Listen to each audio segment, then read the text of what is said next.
Hello, my name is Kamila Wodka and I'm a Closer to Farm project manager. So, we recorded these videos during a farm visit at a beekeeping farm near Łomża in Poland on December 14th, 2024.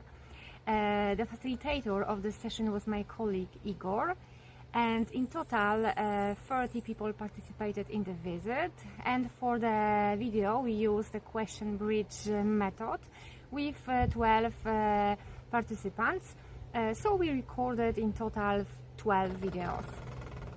Now, even though I'm recording this somewhere in the summertime, you see the great sun and beautiful flowers when everything around is just blooming and bees are flying around. Our recordings actually took place during a more challenging time in the winter time. Despite the cold, the group had a great moments and was really interested in this innovation method that was a question bridge methodology and innovation approach, yes, recording videos using question and answers.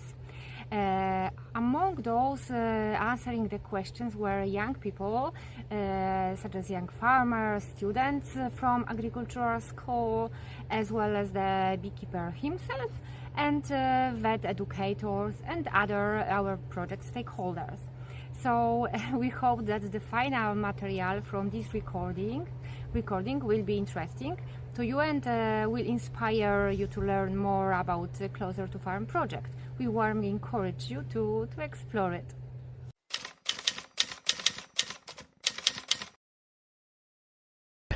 Zrównoważone rolnictwo to sposób na zdrowe jedzenie. Dzięki niemu mam pewność, że produkty, które jem, są uprawiane w sposób naturalny, z poszanowaniem środowiska. To wpływa na moje zdrowie i jakość życia.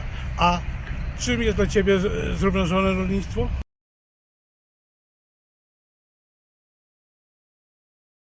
To odpowiedzialność za przyszłość. Uważam, że zrównoważone rolnictwo pomaga zachować zasoby naturalne dla kolejnych pokoleń. Dzięki temu świat może funkcjonować dłużej w harmonii. Jakie połączenie widzisz między zrównoważonym rolnictwem a ochroną środowiska?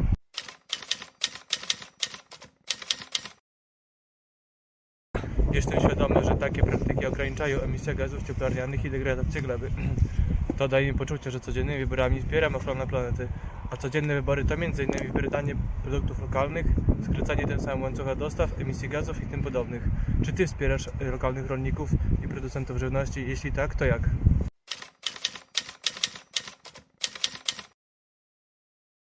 Wspieram i uważam, że jest to nasza odpowiedzialność społeczna. Kupuję produkty u rolników w gospodarstwie, które znajduje się w miejscu, w którym mieszkam.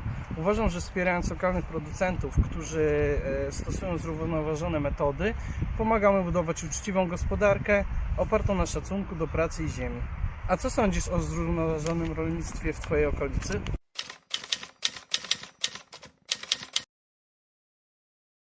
Jest coraz bardziej popularne. Cieszę się, że tak jest. Dla mnie zrównoważone rolnictwo jest dowodem, że ludzie mogą naprawić swoje błędy, tworząc systemy produkcji, które nie niszczą środowiska. Czy farmerzy w Twojej okolicy produkują ekożywność?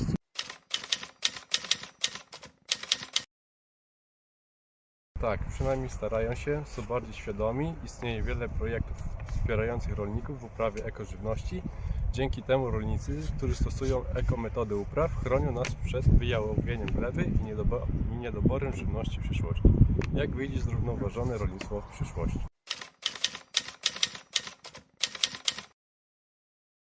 Wyobrażam sobie przyszłość, w której każda farma i gospodarstwo będą stosować ekologiczne praktyki, a tradycyjne i intensywne rolnictwo odejdzie w zapomnienie.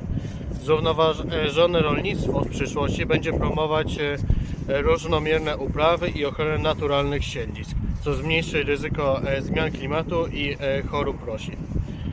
Czy przyszłościowa wizja zrównoważonego rolnictwa wpłynie na zmniejszone marnotrawstwa żywności?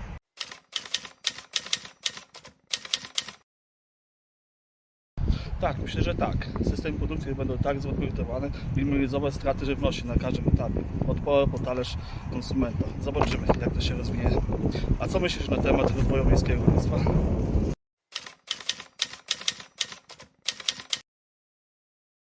Rozwój miejskiego rolnictwa. W miastach powstaną wertykalne farmy i ogrody na dachach, co pozwoli zmniejszyć transport żywności i poprawić lokalne zaopatrzenie w świeże produkty. Takie inicjatywy już powstają w Warszawie czy Krakowie. Ale czy wertykalne farmy mają przyszłość?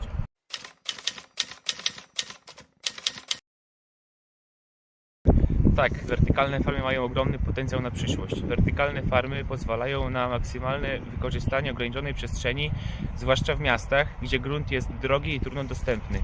Uprawy są prowadzone w pionie, co umożliwia uzyskanie większych plonów w mniejszych powierzchniach. Potencjałem jest także bliskość wielu konsumentów. No właśnie, a jak dbać o konsumentów w erze produkcji zrównoważonej żywności?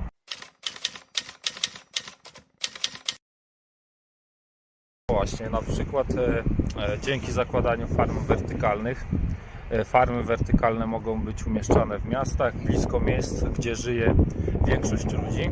To redukuje potrzebę transportu, żywności, zmniejsza emisję CO2 i zapewnia świeższe produkty.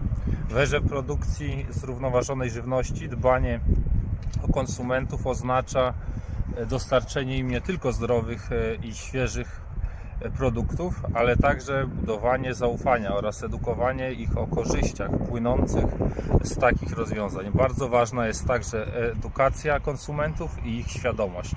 To jak edukować konsumentów na temat zrównoważonej żywności?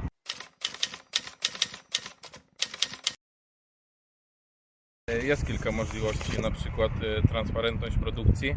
Jest to informowanie konsumentów o pochodzeniu żywności, metodach jej produkcji i korzyściach dla środowiska. Edukacyjne kampanie, organizowanie warsztatów, webinarów czy materiałów informacyjnych na temat wpływu zrównoważonej żywności na zdrowie i planetę, etykiety i certyfikaty, oferowanie czytelnych oznaczeń, np. bio, organic, lokalne, które ułatwiają konsumentom świadome wybory.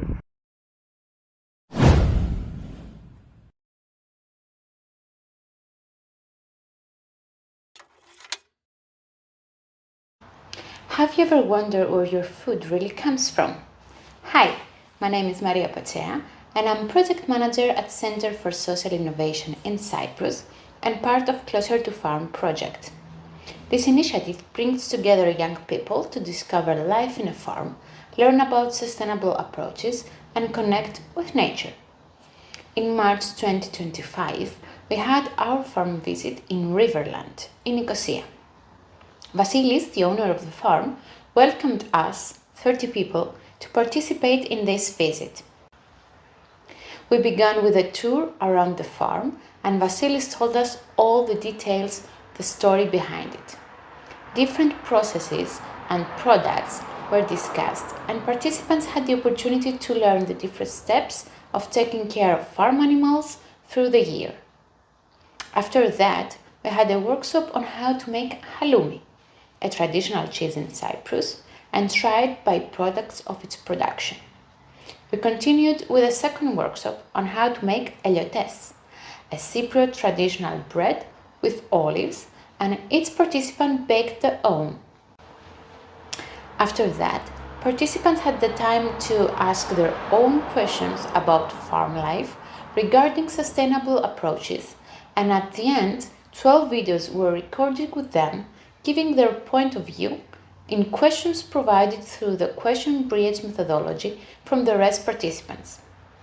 So, we hope that our initiative and documentary will inspire and motivate you to learn more about sustainable farming, short supply chains, local products, and the value of food.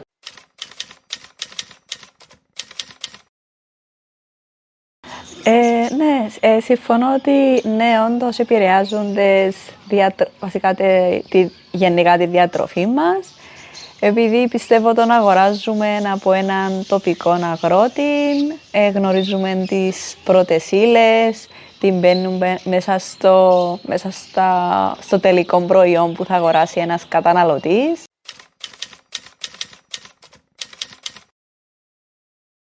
Η δεξιότητα που θα ήθελα να μάθω σχετικά με τη γεωργία είναι η υπερπερμακουλτούρα, η οποία είναι ένα κόνσεπτ το οποίο συνδυάζει κάποιες μοντέρνες μεθόδους καλλιέργειας, αλλά και μεθόδους οι οποίες χρησιμοποιούνταν πιο παλιά και ιδιαίτερα στο θέμα της κυκλικής οικονομίας, όπου ουσιαστικά έχοντας παραγωγή προστατεύεται παράλληλα και η βιοποικιλότητα και οι άνθρωποι αλλά και η οικονομία, επειδή βασίζεται στο ότι υπάρχει μια κυκλικότητα όλων των υλικών, είτε αυτό είναι σε ενέργεια είτε αυτό είναι σε τροφή.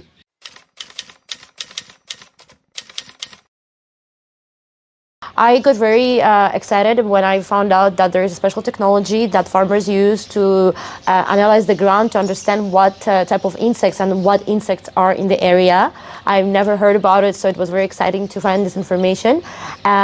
Additionally, they were explaining that there is one technology that they use.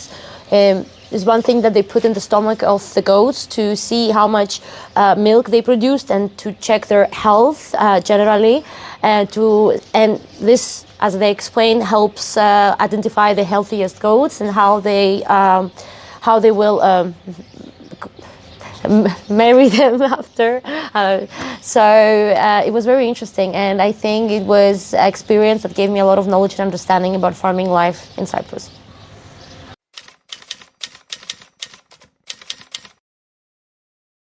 Λοιπόν, προσωπικά πιστεύω ότι δεν γνωρίζουμε αρκετά. Τις πλήσιες φορές πάμε στον μπακάλι και παίρνουμε αυτό που βρίσκουμε πιο εύκολο, πιο πέρα στο χέρι μας, θα το πω έτσι. Για λόγους ευκολίας κυρίως.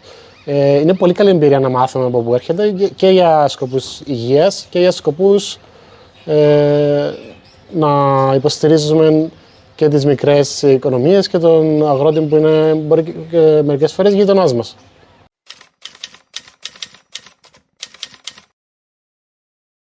Για βιώσιμη καλλιέργεια γενικά στην καθημερινότητα μας, εγώ ως μέσος άνθρωπος και πιστεύω και πολλοί άλλοι που μένουμε στην πόλη, να ήταν πολλά πιο εύκολο να μας παρουσιάζονται τα local προϊόντα ή κάπως καλύτερα ή να μπορούμε να βλέπουμε πάνω ταπέλες ή κάποιος γενικά να μας κάνει παραπάνω advertisement ή διαφήμιση για να ξέρουμε ποιος είναι ο γείτονας μας, ποιος μας παράγει τούτα τα πράγματα και από πού έρχονται, έτσι ώστε να μπορούμε και που το απόθεμα μας βασικά, διότι γενικά η οικονομική κρίση obviously τώρα πολλά δύσκολα θα πιάσουμε εμείς που τα λεφτά μας να δώσουμε λίγα παραπάνω για να στηρίξουμε τον γείτονα μας, αλλά τουλάχιστον αν ξέρουμε μπορεί να προτιμήσουμε κάτι καλύτερο, δηλαδή σπιτικό, παραδοσιακό μέλι ή οτιδήποτε άλλο, όπως το χαλούμι που κάνουν εδώ στη φάρμα.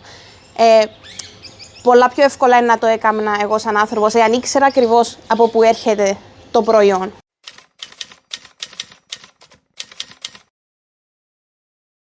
Σίγουρα επηρεάζει τα, γιατί αναλόγως της κλιματικής αλλαγής μπορεί να έχει επιθέσεις που έντομα συγκεκριμένα, τα οποία μπορεί για να τα καταπολεμήσουν, να βάλουν συγκεκριμένα φάρμακα, I suppose, τα οποία να έρθουν μετά και να πάνω στο φαΐ μου να αγοράσω εγώ. At the same time, μπορεί λόγω καταστροφής κάποιων προϊόντων, αν είχε πολλά ψηλές θερμοκρασίες, να αναγκαστήκαν να μεγαλώσουν φρούτα, λαχανικά κάτω από άλλες συνθήκες με φάρμακα, έτσι ώστε να είναι available στην αγορά. Οπότε, αν γίνουμε να πιω πάλι, μπορεί να έχει φάρμακα ή άλλες ουσίες τα οποία μπορεί να θέλω να αποφύγω εγώ ιδανικά. Αν ήθελα να κάνω σε κάτι πιο healthy, πιο βιολογικής καλλιέργειας προϊόν.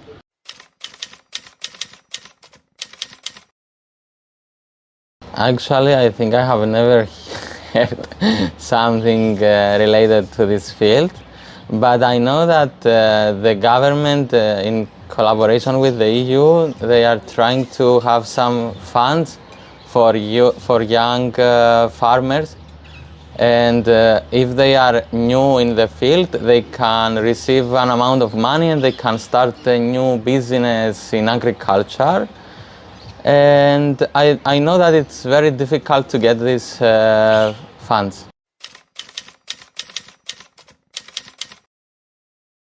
The African dust, I think it might have, maybe also depending from what type of soil, might have some beneficial impact as adding nutritious elements or as a kind of fertilizer on some specific soils. Also, I'm thinking maybe for the equipment in agriculture might be a problem, maybe to have this dust for the electrical part, I don't know. And also for photosynthesis, I'm thinking the dust can cover the leaves, so this might affect negatively photosynthesis of plants.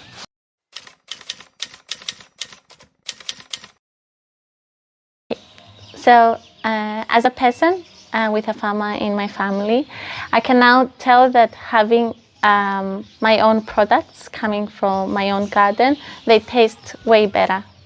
And I know how they've grown, and I know that they've grown in a really good condition. But also, I can now see that this job is not as sustainable, maybe for younger people especially.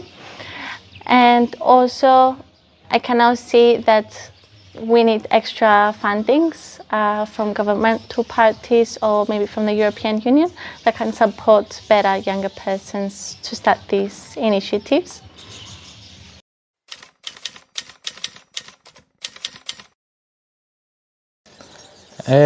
Δεν ελέγχω συχνά τα labels στα τρόφιμα, επειδή βιάζομαι συνήθως, αλλά θα ήθελα να γνωρίζω από πού προέρχονται. Αλλά είναι λίγο δύσκολο να ελέγχεις το κάθε προϊόν από πού προήλθε και...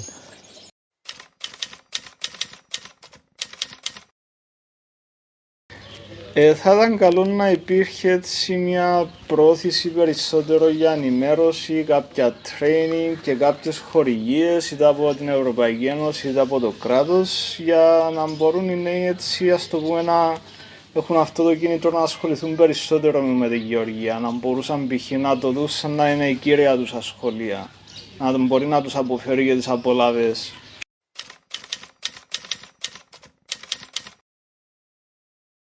Yeah, it certainly does affect the changes in the seasons when they happen in irregular timing that is not normal, like how it's going on now. And like sudden warming and sudden decrease in temperature, it affects how the organics like the plants, the trees and these kind of greens are growing and giving fruits or for the flowers, the timing that they blossom, when it changes, it affects how animals like bees and other animals interact with these. And so with the time changing and the season changing, this certainly does affect the final product related to the amount of product you will receive, or the quality, the texture, if it's different than normal and different than how it should be, or the taste of the food, it affects all of that.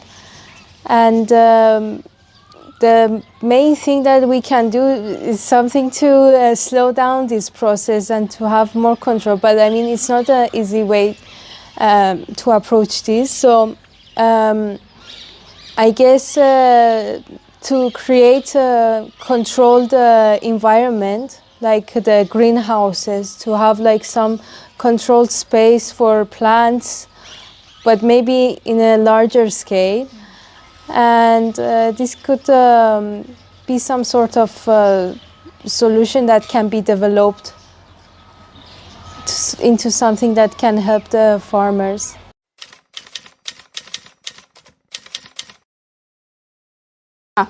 Σαν το φαΐν της Κύπρου, ενέχει. Και το φαΐν της Κύπρου είναι τα προϊόντα της.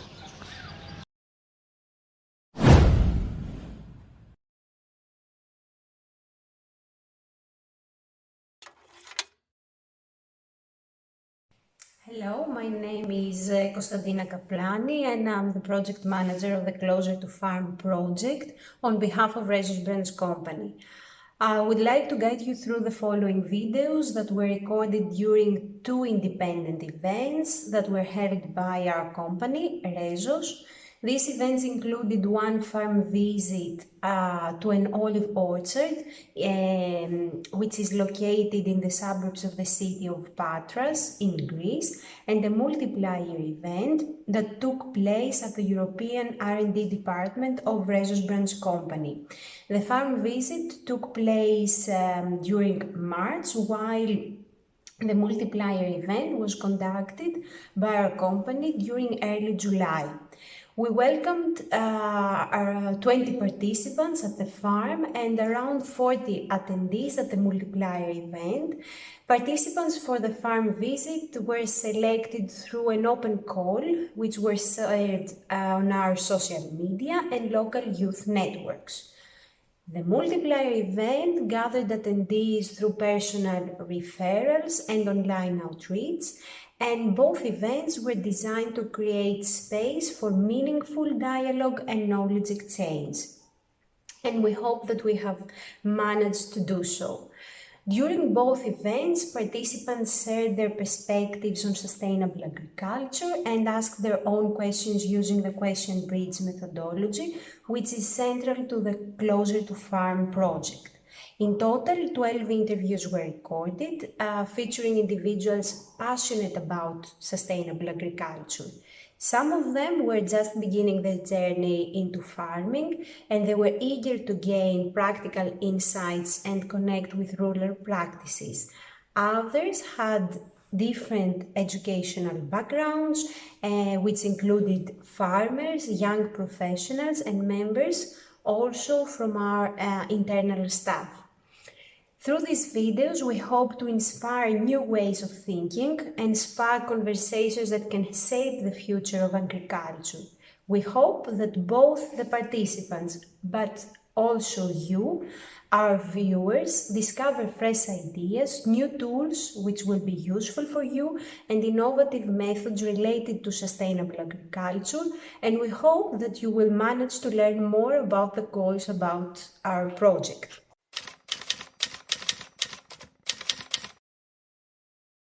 Για μένα, βιώσιμη γεωργία είναι να παράγουμε τρόφιμα με σεβασμό προς το περιβάλλον και τις επόμενες γενιές. Πιστεύω ότι η βιώσιμη γεωργία είναι να χρησιμοποιούμε φυσικούς πόρους χωρίς να εξαντλούμε τη γη. Επιλέγω τοπικά αλλά και εποχιακά τρόφιμα, καθώς θεωρώ ότι η στήριξη των μικρών αγροτών είναι ένα βασικό στοιχείο για τη βιωσιμότητα.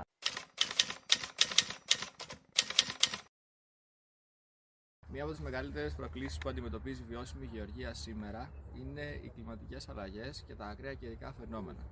Επίσης, άλλο ένα σημαντικό πρόβλημα είναι η δυσκολία εκπαίδευσης των αγροτών και η έλλειψη οικονομικής υποστήριξης.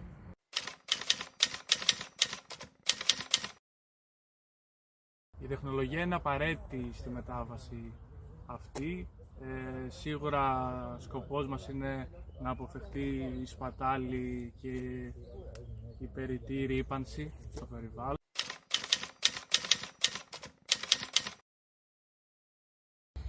Οι νέοι παίζουν ρόλο για την εξέλιξη και για τις νέες πρακτικές της γεωργίας μέσω της τεχνολογίας και της εκπαίδευσης. Είναι σημαντικό να έχουν άμεση σύνδεση με την ύπαιθρο και τη συνέχεια της αγροτικής ζωής.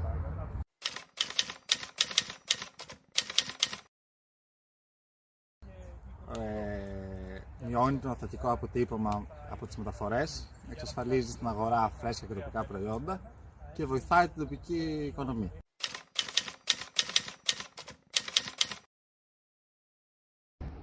Κάθε ευαισθητοποιημένος καταναλωτής μπορεί να συμβάλλει στη στήριξη της βιώσιμης γεωργίας έμπρακτα, επιλέγοντας οργανικά προϊόντα στην καθημερινότητά του και αγοράζοντας προϊόντα από τοπικούς παραγωγούς. Επιπλέον, μπορεί να συμβάλλει στη μείωση της ζήτησης για υπερβολική παραγωγή τροφίμων μέσω του ορθού προγραμματισμού των αγορών του δηλαδή, και της αποφυγής σπατάλης τροφίμων σε επίπεδο νοικοκυριού.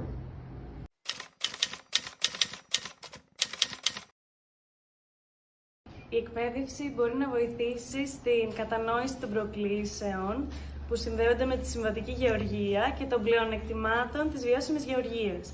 συμβάλλοντας έτσι στην ενημέρωση και την ευαισθητοποίηση των πολιτών. Ακόμη μπορεί να διαμορφώσει τη νέα γενιά υπεύθυνων καταναλωτών, αλλά και γεωργών του μέλλοντος.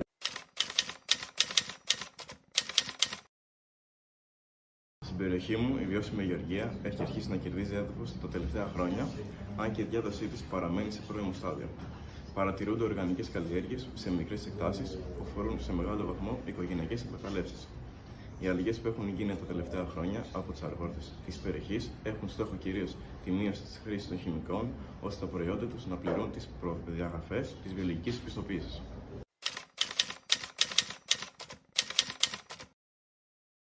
Οι πολιτικές και οι πρωτοβουλίες για τη βιώσιμη γεωργία είναι σχετικά περιορισμένες σε τοπικό επίπεδο, αλλά αναπτύσσονται ταχύτερα τα τελευταία χρόνια.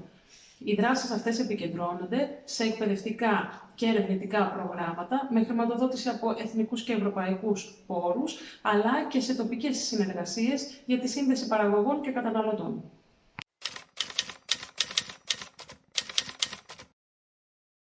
Ωραία. Πιστεύω ότι το πιο ισχυρό κίνητρο για να υποστηρίξει κάποιο τη βιώσιμη γεωργία είναι η κατανόηση της σχέσης μεταξύ της υγείας του ανθρώπου και της υγείας του περιβάλλοντος. Όταν κάποιο κατανοήσει ότι οι επιλογές του σήμερα επηρεάζουν όχι μόνο το μέλλον του περιβάλλοντος, αλλά και την ποιότητα της διατροφής μας, αλλά και τελικά την ανθρώπινη υγεία, τότε η συνειδητοποίηση αυτή θα αποτελέσει ένα ισχυρότερο κίνητρο για δράση.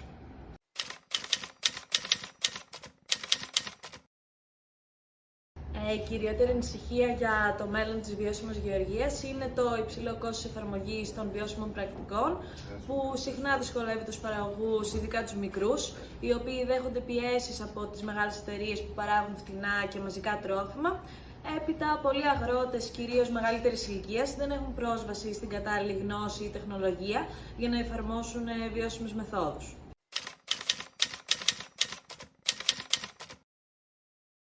Πιστεύω πως όλο ένα και περισσότεροι καταναλωτές ενδιαφέρονται για το πώς παράγει τη τροφή τους. Παλιά ο κόσμος δεν ρωτούσε πολλά και δεν αφιέρωνε χρόνο να διαβάσει τις ετικέτες των προϊόντων, αρκεί να ήταν φρέσκο και φθηνό ένα προϊόν για να το αγοράσει. Πλέον οι καταναλωτές θέλουν να ενημερώνονται, γίνονται πιο απαιτητικοί και στρέφονται προς βιολογικά προϊόντα.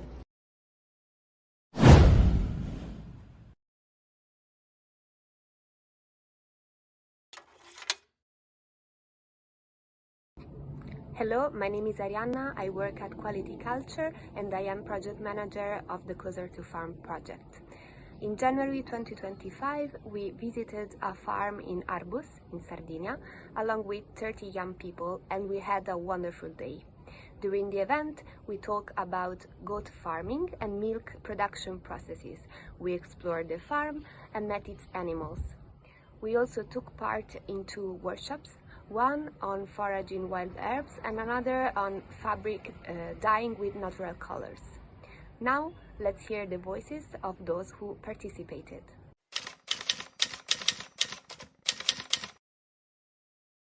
Allora, per me agricoltura ecosostenibile significa un tipo di agricoltura che rispetta comunque la natura e il suo percorso di vita, insomma, che non va a forzare quello che è il suo percorso naturale, ecco.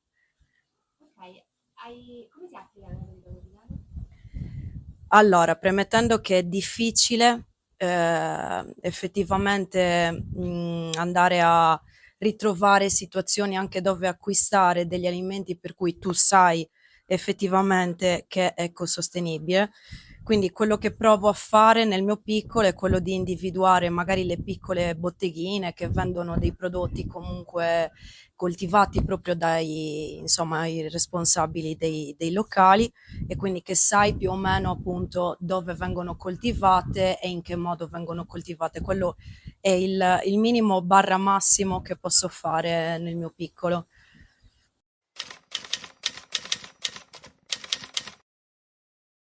Ho avuto un rapporto molto diretto fin da piccolo perché mio nonno ha un terreno e quindi siamo andati a fare la vendemmia per fare il vino, a raccogliere le patate, a togliere i sassi dalla terra, quindi ho avuto un rapporto diretto fin da piccolo.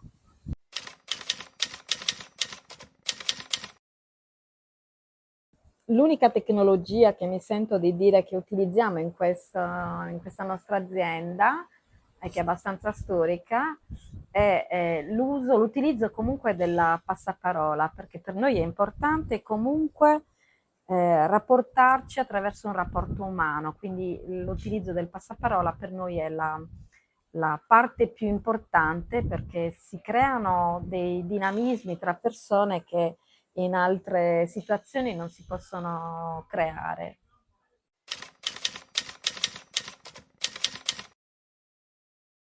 In realtà è qualcosa a cui cioè ci sto più attenta negli ultimi, diciamo, 5-6 anni, perché iniziando a vivere da sola nel periodo dell'università effettivamente la sensibilità è aumentata. Da 5 anni a questa parte la sensibilità è aumentata ulteriormente perché poi nel mio, diciamo, gruppo di amici, ma anche in famiglia, se ne discute molto spesso e quindi sì, effettivamente una sensibilità che, come dicevo, è aumentata. E ora come ora mi sento di dire che effettivamente anche per entrare in contatto con ciò che mi circonda, quindi capire effettivamente il contesto naturale in cui siamo immersi, è importante avere anche una strategia per permettere che appunto insomma, la natura o ciò che ci circonda si mantenga tale.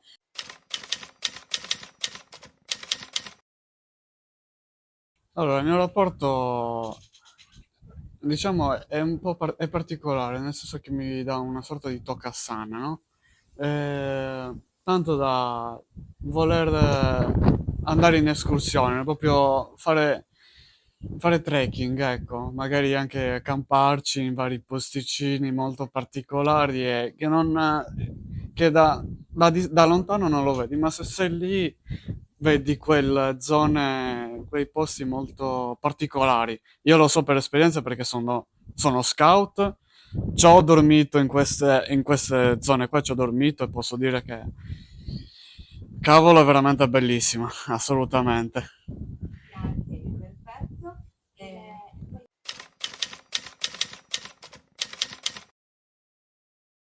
Tendenzialmente io e la mia famiglia facciamo molta attenzione a queste cose, cioè per i prodotti locali forse un po' meno, ma in generale facciamo attenzione anche dovuto al fatto che mio padre è anche diabetico, quindi dobbiamo stare attenti a dettagli come il fatto degli zuccheri nel prodotto o simili, ma in generale quando si può, se che del prodotto è anche interessante averci a che fare, anche per un fatto di punto di vista di stare nel luogo, di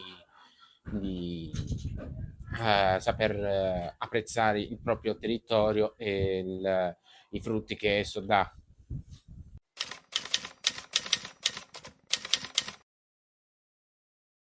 Sicuramente i formaggi a pasta a molle, come ad esempio il casizolo, o comunque qualsiasi formaggio a pasta a molle, perché sono quelli che quando vengono arrostiti alla brace si possono ad esempio spalmare sul pane, e questo è un grande momento di convivialità e condivisione.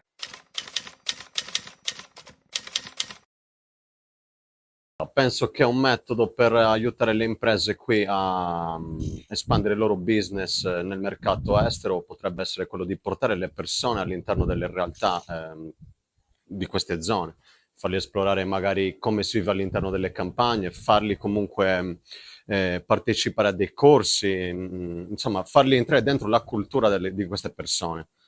Questo penso che sia fondamentale perché un approccio in un modo diverso può aiutare le persone anche a capire quali sono prodotti di prima qualità o magari prodotti di scarto.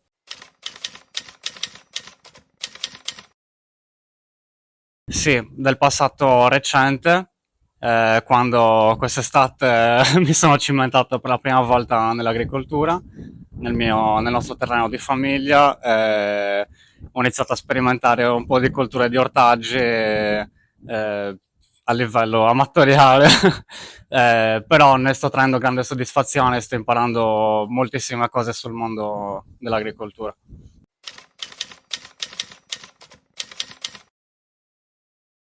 Sì, sì, ho un oliveto nel mio paese in cui oltre all'olivicoltura poi sì, da sempre con mio padre, poi ancora adesso qualcosina la faccio, diciamo, per autosostentamento, al massimo per regalare agli amici. Però mi piacerebbe sperimentare altre tecniche rispetto all'orto tradizionale, ecco, tipo tecniche di permacultura o orto sinergico, cose così.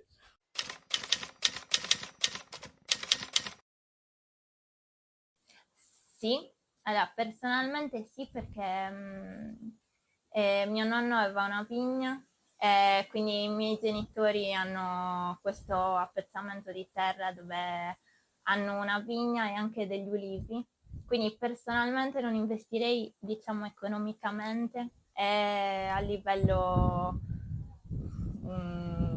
di economia o comunque per fare un lucro su questa cosa, ma a livello familiare penso sia una cosa molto importante, sia per prendere qualcosa dal terreno, sia per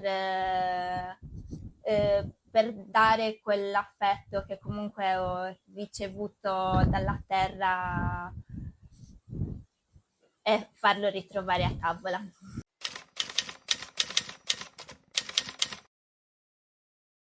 Sarebbe bello implementare determinati tipi di colture, che è stato studiato appunto, che sono in grado di ridurre l'inquinamento del sottosuolo, un problema che è molto diffuso in Sardegna per via delle miniere dismesse. Ad esempio lessi di colture dell'ericriso, che è una pianta che è in grado di assorbire metalli pesanti e rendere i terreni nuovamente fertili, proprio terreni che sono diciamo infertili per via degli scavi minerari che sono stati fatti nei secoli passati. Quindi sarebbe bello appunto implementare dei progetti, anche pilota e di studio, per trovare una soluzione a un problema comune che qua noi in Sardegna abbiamo per via delle miniere, ma in altri territori per via di altri problemi come industrie, fonderie, eccetera, che sono state dismesse e probabilmente abbandonate senza ripulire il territorio e quindi creando una serie di problemi di salute e anche di alimentazione legati appunto alle terre infertili.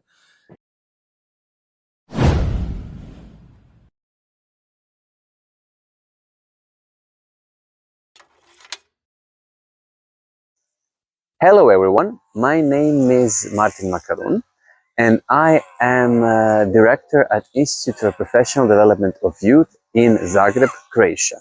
And at the moment I'm also working as a project manager of this Erasmus Plus project, Closer to Farm.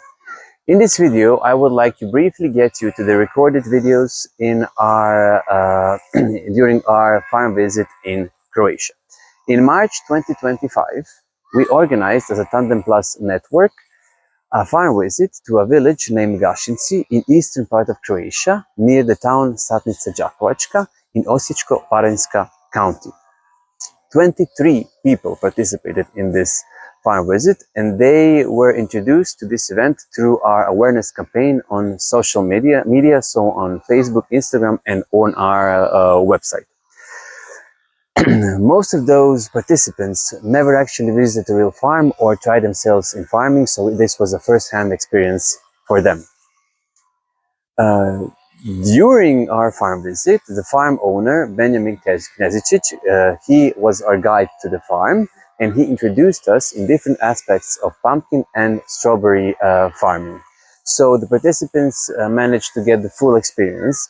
Benjamin Knezicic also emphasized for how important direct marketing is, how important the local market is, how important the collaboration with a local retailer is for shortening the short fruit supply chain. This was really nice experience for our participants and I think they got a really really nice feeling about what the farming and shortening of supply chains and the local product is.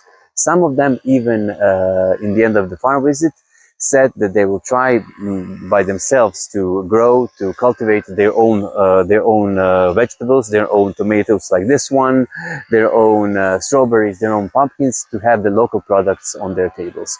So this was really a nice experience for us and even for them, and I'm hoping to have similar farm visits to introduce to young people and different enthusiasts in our country.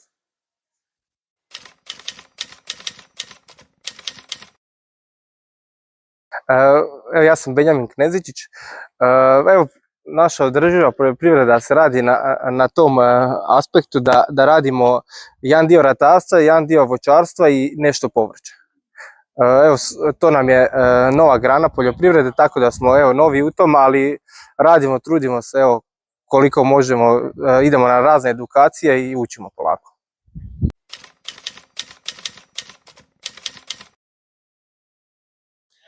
Vedrana Sablja. Pa mladi mogu kroz više načina sudjelovati u održivoj poljoprivredi. Recimo možemo spojiti poduzetništvo sa realnim sektorom, gdje možemo isto tako uključiti i fakultete, odnosno sveučilišta i strukovne škole, gdje učenici i studenti mogu ići na njive, na OPG-ove, na razna poduzeća i tamo u stvari vidjeti kako se to radi iz prve ruke. Tamo će steći određenu praksu, mogu volontirati, a možda se jednog dana i odlučiti na vlastiti poduzetnički pothvat koji je vezan uz poljoprivredu.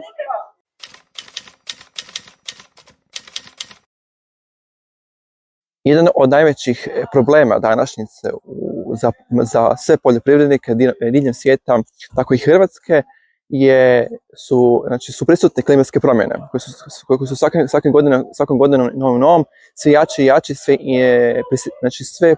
sve vidljivije. Možemo reći kroz poplave, grmljavine, tuče, suše, požari, koji zapravo pokazatelji prisutnosti ekstremnih uvjeta, ekstremnih temperatura, odnosno i ekstremnih hladnoća. Također, jedan od najvećih problema za sve poljoprivrednike su rastuće cijene goriva, usjeva i stočarstva.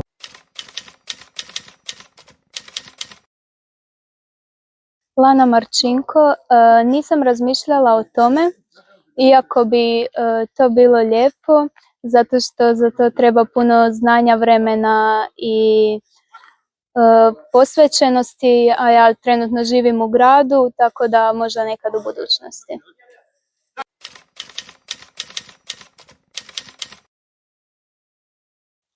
Tomislav Bošnjak.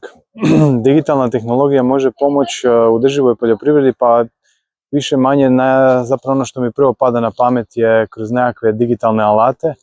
Znači poljoprivrednik može na vrlo jednostavan način oglasiti svoj proizvod i doći do kupca. Danas postoje mnoge aplikacije, pa tako i web, internet stranice koje mogu pomoći proizvođaču da brzo plasira svoj proizvod kupcu.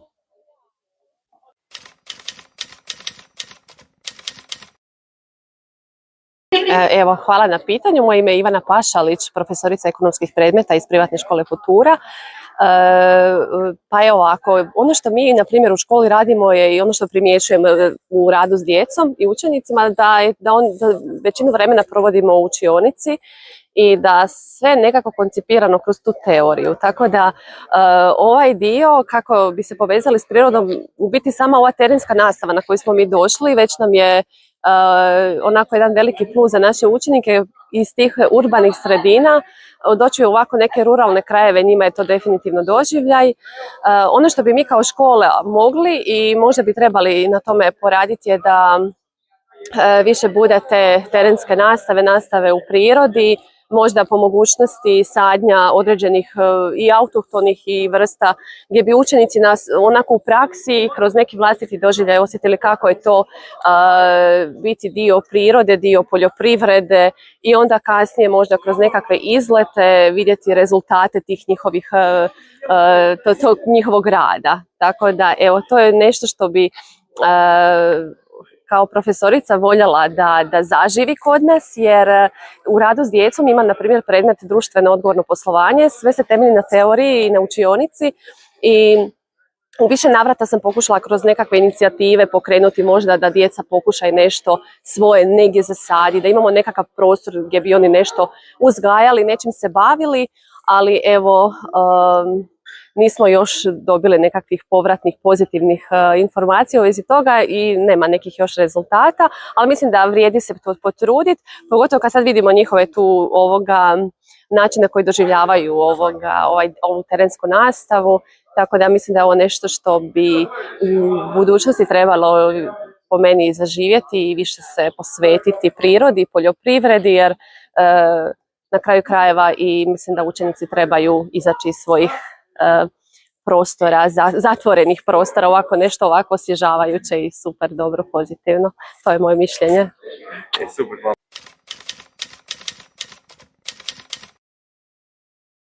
Nina Mutar, moj najdraži sezonski proizvod je lubenica i mislim da je važno jesti sezonsku hranu zato što je baš u tom periodu ta hrana povoljna, to jest tada je ubrana i na taj način nećemo jesti nešto što je već špricano ili zagađeno, već nešto što je sada baš u tom periodu.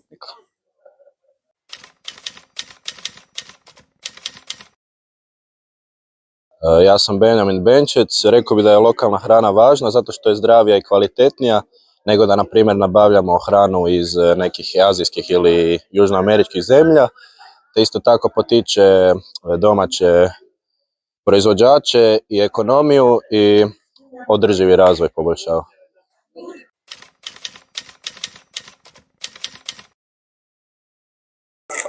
Ja sam Leo Ban. Mislim da bi ljudi trebali više cijeniti rad poljoprivrednika jer je rad težak i nepredvidljiv i osnova je za mnoge ekonomske, znači, industrije. Također poljoprivrednici čuvaju bioraznolikost prirode.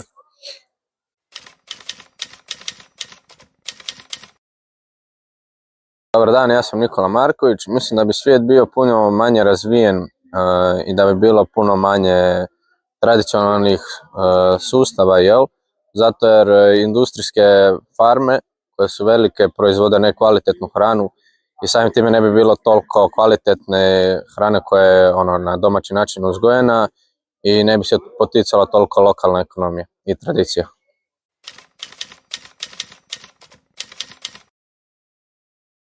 Moje ime je Amil Bekanović i može se smanjiti tako što pravilno raspoređujemo obroke, više pazimo, bolju plan pravimo za to i može se smanjiti tako što pravilno čuvamo namirnicu.